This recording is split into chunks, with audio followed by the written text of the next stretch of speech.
రికార్డుల మీద రికార్డులు క్రియేట్ చేస్తూ భారీ కలెక్షన్స్ తో దూసుకువెళ్తుంది కల్కి 2898 AD.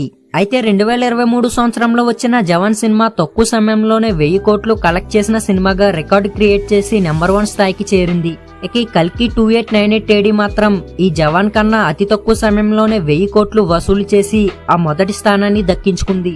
అయితే ఈ సినిమాయే కాదు, ఈ సినిమాలో నటించిన యాక్టర్స్ కూడా ఎన్నో రికార్డ్స్ సొంతం చేసుకుంటున్నారు ఈ కల్కితో. బాహుబలి 2తో 1000 కోట్లు వసూలు చేసి ఇప్పుడు ఈ కల్కి 2898 AD తో మళ్లీ 1000 కోట్లు వసూలు చేసి ఏకంగా 2 సార్లు 1000 కోట్లు వసూలు చేసిన తెలుగు మొదటి హీరోగా కొత్త రికార్డుని సృష్టించారు ప్రభాస్. అలాగే ఈ సినిమా ప్రమోషన్స్ కూడా ఎన్నడూ చేయనట్టుగా కొత్తగా చేసి జనాన్ని ఆకట్టుకుంటున్నారు ఈ సినిమా డైరెక్టర్ నాగశ్విన్. ఏ మూవీ ప్రమోషన్స్ అయినా ఆ మూవీ హీరో హీరోయిన్ తదుపరి యాక్టర్స్ తో చేస్తారు. బట్ ఈ కల్కి ప్రమోషన్స్ మాత్రం కేవలం ఈ బుజ్జి కార్ తోనే చేశారు డైరెక్టర్ నాగశ్విన్. ప్రమోషన్స్ లో హీరో హీరోయిన్ ని చూడడానికి ఎంతమంది వస్తారో బుజ్జి ప్రమోషన్స్ లో కూడా ఈ బుజ్జిని చూడడానికి అంతమంది హాజరయ్యారు.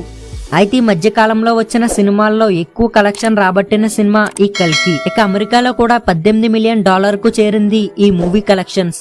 అయితే ఈ కల్కి పార్ట్ 2 షూటింగ్ 40% కంప్లీట్ అయింది. మిగతా 60% మొదలు పెట్టారు డైరెక్టర్ నాగశ్విన్. వచ్చే 2025 సంవత్సరంలోనే ఈ పార్ట్ 2ని కూడా విడుదల చేస్తారంట.